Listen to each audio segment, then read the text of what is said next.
Halo teman-teman, apa kabar hari ini? Semoga selalu sehat dan diberkahi. Sebelum ceritanya dimulai, jangan lupa like, subscribe, dan aktifkan lonceng notifikasi agar tidak ketinggalan cerita berikutnya. Tulis juga nama dan asal kota kalian di kolom komentar. Saya ingin tahu siapa saja yang setia menemani dan mendengarkan cerita di channel ini. Tidak ada yang menyangka perempuan berbaju sederhana itu datang ke bank bukan untuk meminjam uang, bukan pula untuk bertanya prosedur. Di tangannya hanya ada sebuah kartu ATM tua, warnanya telah pudar, permukaannya kusam, dan sudut-sudutnya mulai retak seolah sudah terlalu lama menunggu untuk dilupakan. Kartu itu tampak seperti benda yang tak lagi memiliki nilai. Jenis kartu yang biasanya tergeletak di dasar laci, terselip di antara kertas-kertas lama, lalu berakhir di tempat sampah tanpa penyesalan. Banyak orang akan langsung membuangnya, menganggapnya usang, tak terpakai, dan tidak pantas dibawa ke tempat seformal bank. Namun perempuan itu tidak melakukannya. Ia bernama Nadira. Usianya 32 tahun dan pagi itu ia berdiri di tengah ruang bank dengan tubuh sedikit kaku, seolah membawa sesuatu yang lebih berat daripada yang terlihat. Kartu ATM di genggamannya hanya plastik tipis, tetapi bagi Nadira, benda kecil itu menyimpan beban bertahun-tahun yang tak pernah benar-benar ia buka. Kartu itu adalah satu-satunya peninggalan ayahnya. Disimpan lama dalam amplop coklat dengan tulisan tangan yang sudah mulai memudar bersama kenangan tentang janji-janji yang tak pernah dijelaskan sepenuhnya. Setiap retakan di sudut kartu itu seperti menyimpan pertanyaan yang tak pernah berani ia ucapkan. Apakah di balik benda usang ini benar-benar ada sesuatu, atau hanya harapan kosong yang akan melukai lebih dalam jika dibuka? Nadira menggenggam kartu itu sedikit lebih erat. Ia tahu bukan nilai uang yang membuat dadanya terasa berat, melainkan kemungkinan bahwa pagi ini akan menjawab semua ketakutannya, atau menghancurkan harapan terakhir yang selama ini ia simpan dalam diam. Pagi itu Nadira berdiri cukup lama di depan pintu bank. Pintu kaca yang terbuka dan tertutup otomatis itu memantulkan bayangannya sendiri.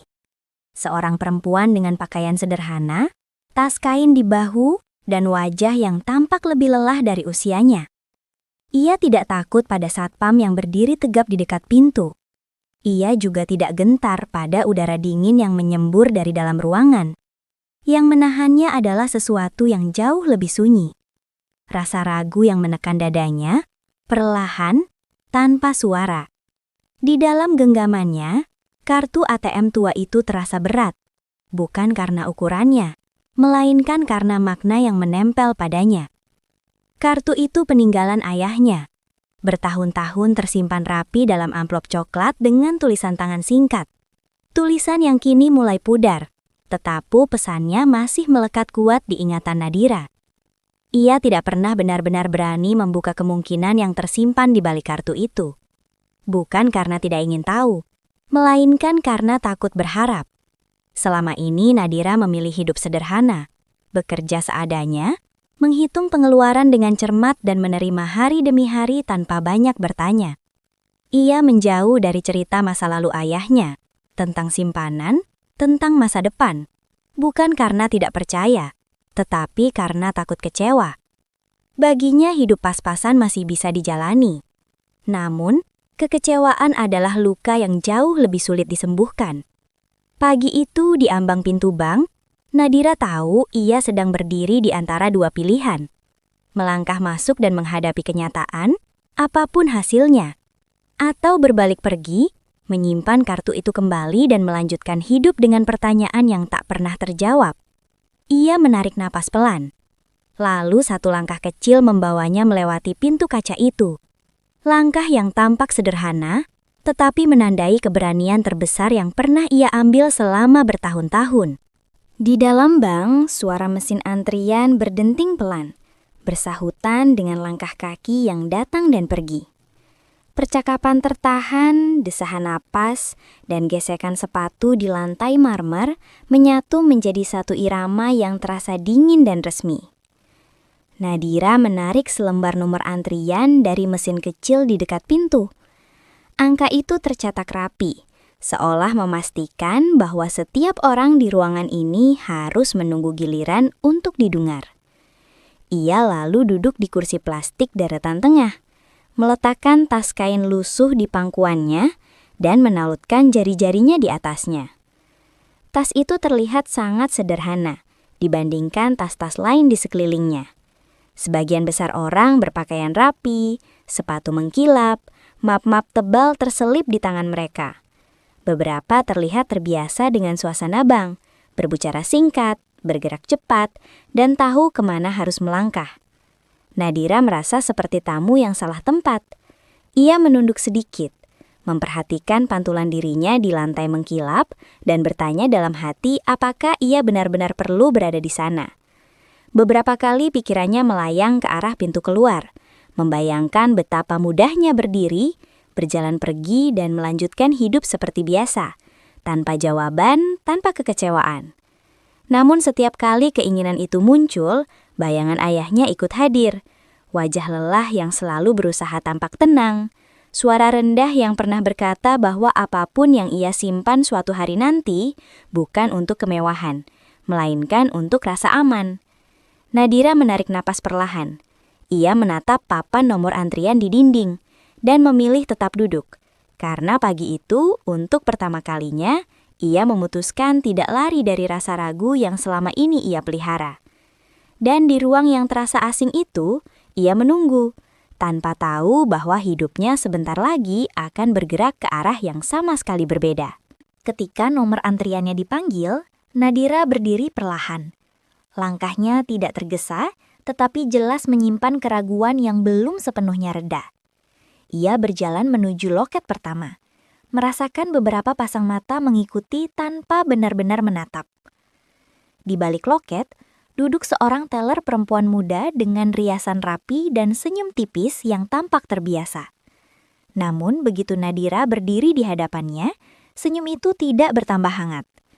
Tatapan teller itu bergerak cepat, dari rambut Nadira yang disisir sederhana ke kemeja polos yang mulai pudar, turun ke tas kain di tangannya, lalu berhenti sejenak di sepatu yang sudah kusam. Tatapan itu bukan sekadar melihat, ia menilai. Seolah dalam hitungan detik, keputusan sudah dibuat. Seberapa jauh keramahan perlu diberikan pada orang di hadapannya. Nadira menangkap tatapan itu dengan jelas.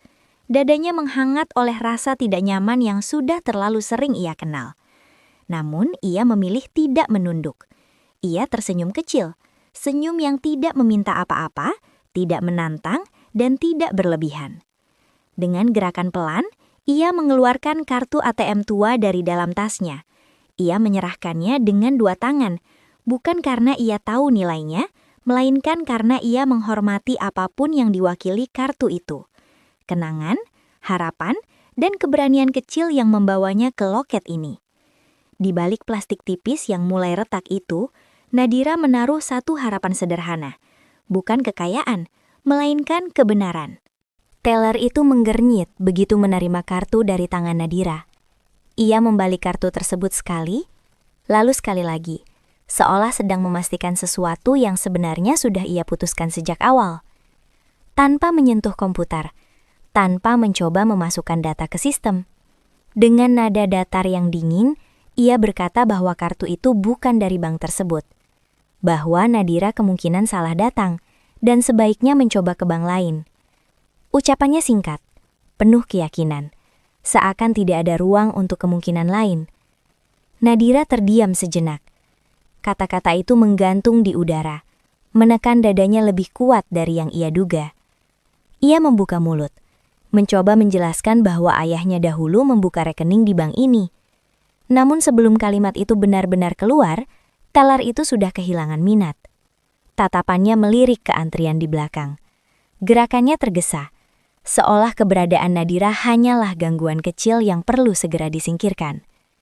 Saat Nadira hendak mengambil kembali kartu ATM itu, teller tersebut justru menggesernya ke samping. Lalu, dengan gerakan ringan yang nyaris acuh, melemparkannya ke loket sebelah. Suara plastik itu memantul di permukaan meja. Pendek, jelas. Ruangan seketika terasa sunyi. Beberapa orang menoleh. Ada yang pura-pura tidak melihat. Ada pula yang menahan senyum, seolah menyaksikan sesuatu yang dianggap pantas terjadi. Nadira berdiri kaku. Matanya tertuju pada kartu ATM yang kini tergeletak di loket lain. Bukan sekedar benda yang dipindahkan, melainkan martabat yang baru saja diperlakukan dengan ringan. Dan di saat itulah, rasa malu yang dingin mulai merayap naik ke dadanya. Nadira hampir pergi. Sesaat setelah kartu itu dilempar, kakinya sempat bergerak setengah langkah mundur. Ia bisa saja menunduk, mengambil kartu itu, lalu menghilang dari ruangan tanpa satu kata pun. Tidak ada yang akan menahannya. Tidak ada yang akan bertanya. Namun tepat di ambang keputusan itu, ada sesuatu di dalam dirinya yang bergerak pelan. Bukan amarah yang meledak, bukan pula keinginan untuk membalas, melainkan keyakinan kecil yang selama ini jarang ia dengarkan, bahwa ia berhak diperlakukan dengan layak, apapun hasil akhirnya nanti. Nadira menarik napas panjang. Rasa malu masih menggantung di dadanya, tetapi kali ini tidak lagi melumpuhkan. Ia melangkah menuju loket kedua dengan langkah yang tetap pelan, namun lebih tegak dari sebelumnya. Beberapa pasang mata masih mengikutinya. Sebagian terang-terangan, sebagian berpura-pura sibuk. Di balik loket itu duduk seorang teller pria paruh baya bernama Raka. Rambutnya mulai memutih di pelipis. Wajahnya tampak lelah oleh rutinitas panjang. Namun tatapannya tidak menimbang, tidak meremehkan. Ia menatap Nadira sekilas, lalu kartu ATM di tangannya tanpa perubahan ekspresi berlebihan. Tidak ada senyum hangat, tetapi juga tidak ada dingin yang menusuk. Dan di dalam sikap yang netral itulah, Nadira merasakan sesuatu yang sederhana, namun jarang ia dapatkan pagi itu. Ia diperlakukan sebagai manusia. Ia mengulurkan kartu itu sekali lagi. Tangannya masih sedikit gemetar, tetapi suaranya kini lebih mantap saat menjelaskan maksud kedatangannya. Untuk pertama kalinya sejak memasuki bank, Nadira merasa bahwa kehadirannya tidak sedang diadili, melainkan didengarkan. Raka mendengarkan cerita Nadira tanpa menyela. Ia tidak memotong, tidak menunjukkan raut tidak sabar, hanya mengangguk kecil sesekali. Tangannya bergerak teratur memasukkan kartu ATM itu ke mesin, lalu mulai mengetik di layar komputer di hadapannya. Suara ketikan terdengar pelan, namun bagi Nadira setiap bunyinya terasa jelas, seolah detik demi detik sedang dihitung. Waktu terasa melambat. Nadira berdiri dengan tangan saling menggenggam di depan perutnya. Tatapannya tertuju pada layar yang tak bisa ia lihat dengan jelas, tetapi pikirannya melayang jauh ke masa lalu. Ia teringat ayahnya. Cara ayahnya pulang dengan wajah lelah, tetapi selalu berusaha tampak tenang. Tentang kerja diam-diam yang tak pernah diceritakan panjang lebar, dan tentang pesan sederhana yang dulu sering diucapkan, bahwa uang bukan untuk berlebihan, melainkan untuk membuat hidup tidak dipenuhi rasa takut. Pesan itu dulu terasa samar. Kini, di depan loket bank, maknanya kembali mengetuk pelan. Raka tiba-tiba berhenti mengetik. Jarinya menggantung di atas keyboard. Alisnya sedikit berkerut saat menatap layar, seolah ada sesuatu yang tidak ia duga. Ia mencoba lagi, mengetik beberapa baris tambahan, lalu menghela nafas pendek. Dengan suara rendah dan terkontrol, Raka memanggil supervisornya. Nama itu terdengar pelan, tetapi cukup untuk membuat jantung Nadira berdetak lebih kencang. Dalam sekejap, ruang di sekelilingnya terasa menyempit, dan semua kemungkinan, baik dan buruk, berkumpul di satu titik. Ia berdiri kaku, menunggu, tanpa tahu bahwa langkah kecilnya ke loket kedua baru saja membuka pintu menuju sesuatu yang jauh lebih besar dari yang pernah ia bayangkan. Supervisor bernama Maya berdiri di samping Raka dan mulai memeriksa data lebih dalam. Gerakannya rapi dan tenang, seperti seseorang yang sudah terbiasa menghadapi berbagai kemungkinan. Awalnya wajahnya datar, profesional, tanpa tanda apapun yang bisa dibaca. Namun perlahan, sorot matanya berubah. Keningnya sedikit berkerut saat ia menelusuri baris demi baris di layar. Tangannya berhenti sesaat, lalu bergerak lagi dengan lebih hati-hati. Ruang di sekitar loket seakan ikut menahan nafas. Beberapa menit berlalu dalam keheningan yang canggung. Mesin antrian tetap berbunyi di kejauhan, tetapi terdengar jauh dan teredam. Akhirnya, Maya memutar layar sedikit ke arah Nadira. Gerakannya pelan, seolah memberi waktu bagi kenyataan untuk mendekat dengan hati-hati. Ia menunjuk deretan angka yang tersusun rapi di layar. Saldo rekening itu tercatat sebesar 24,8 miliar rupiah. Hasil dari deposito berjangka dan obligasi jangka panjang yang berkembang selama bertahun-tahun. Nadira menatap layar itu tanpa berkedip. Dadanya terasa sesak, bukan karena sedih, melainkan karena kaget. Angka itu terlalu besar untuk langsung dipahami. Terlalu jauh dari hidup sederhana yang selama ini ia jalani. Ia tidak menangis, tidak pula tersenyum. Wajahnya tenang, hampir kosong, seperti seseorang yang sedang berdiri di ambang dua dunia. Dunia lama yang penuh keterbatasan, dan dunia baru yang tiba-tiba terbuka tanpa peringatan. Kata-kata Maya terdengar seperti gema jauh di telinganya. Nama ayahnya tercantum jelas. Tanggal pembukaan rekening tertera rapi. Semuanya sah. Semuanya nyata. Butuh beberapa detik sebelum Nadira benar-benar menyadari satu hal sederhana namun mengguncang. Selama ini, ayahnya tidak hanya meninggalkan cerita. Ia meninggalkan rasa aman yang ia janjikan, dalam diam. Suasana bank berubah tanpa aba-aba. Tidak ada pengumuman, tidak ada suara keras yang memerintahkan apapun. Namun semua orang merasakannya. Beberapa pegawai yang sebelumnya bergerak cepat, kini melambat. Bisik-bisik yang sempat terdengar perlahan menghilang. Tatapan yang tadi menilai, kini berubah menjadi ragu. Pegawai yang sempat meremehkan Nadira berdiri kaku di balik loket. Wajahnya pucat, bahunya menegang. Matanya tertunduk, tidak berani lagi menatap ke arah loket tempat Nadira berdiri.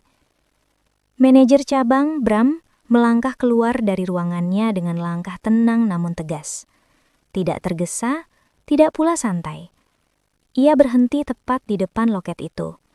Dengan suara rendah yang jelas terdengar oleh pegawai di sekitarnya, Bram menyebut nama teller tersebut dan memintanya ikut ke ruangannya. Tidak ada teriakan, tidak ada kalimat panjang, tidak ada adegan dramatis. Namun justru karena itulah, suasana menjadi benar-benar hening. Beberapa pegawai menunduk, yang lain berpura-pura sibuk dengan layar mereka. Tak seorang pun berani berkomentar. Sunyi itu sendiri sudah cukup menjadi pelajaran, bahwa sikap meremehkan tidak pernah benar-benar hilang begitu saja. Ia hanya menunggu waktu untuk kembali kepada pelakunya, tanpa perlu dibalas dengan amarah.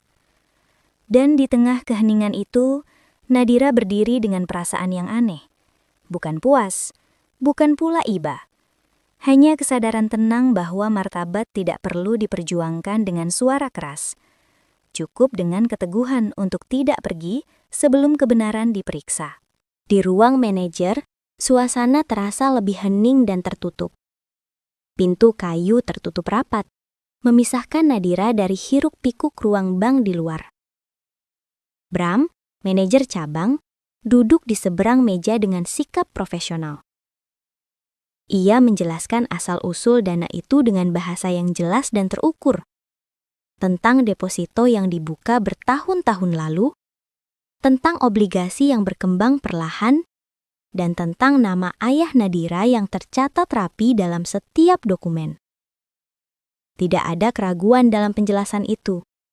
Semua data saling menguatkan. Semua sah secara hukum. Hak itu milik Nadira sepenuhnya.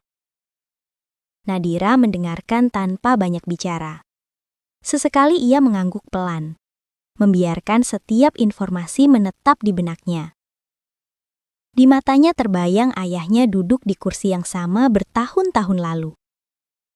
Mengambil keputusan besar tanpa pernah merasa perlu menjelaskannya panjang lebar.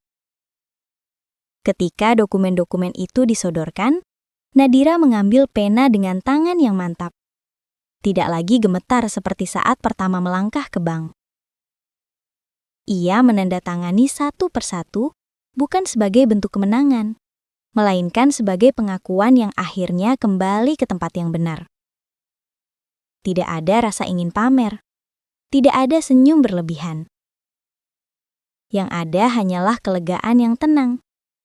Kelegaan karena ayahnya benar-benar menepati janjinya.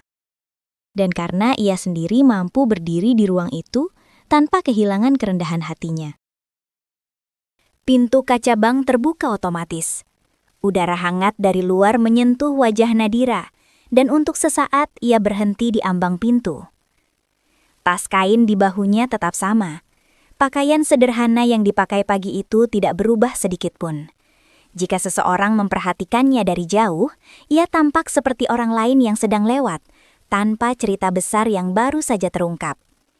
Namun, cara orang memandangnya kini berbeda.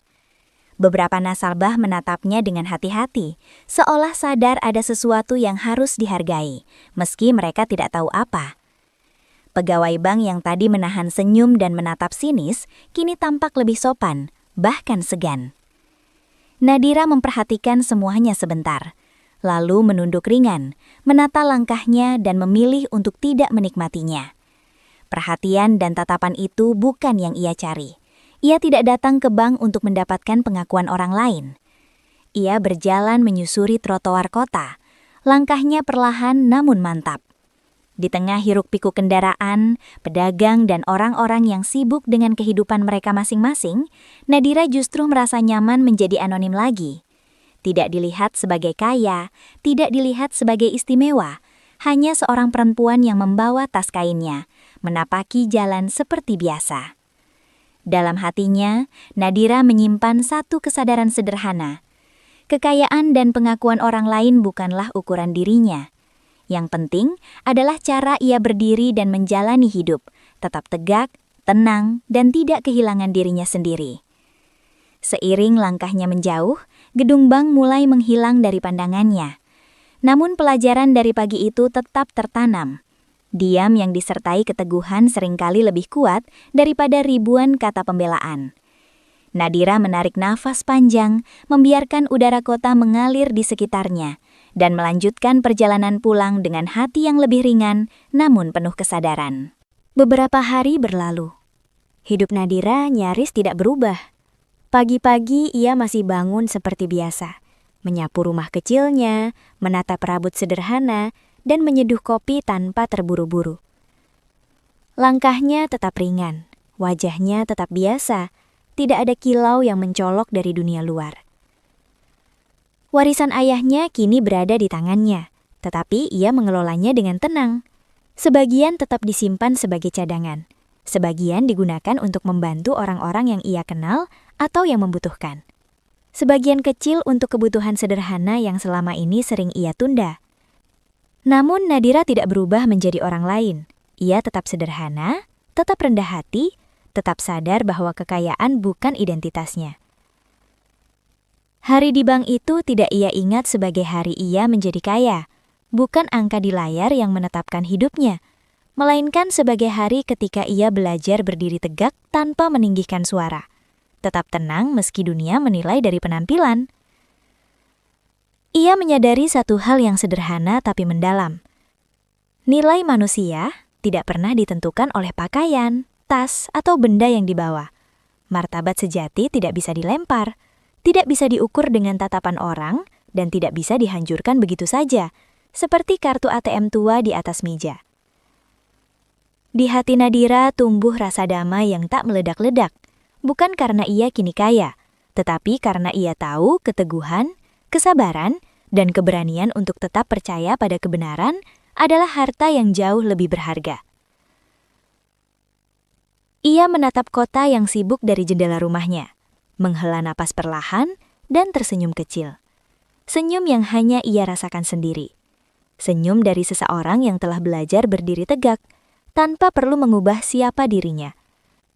Dan di sana, di tengah kesederhanaannya, Nadira menemukan satu pelajaran penting, bahwa hidup yang tenang dan martabat yang utuh jauh lebih berharga daripada pengakuan atau sorak-sorai dunia.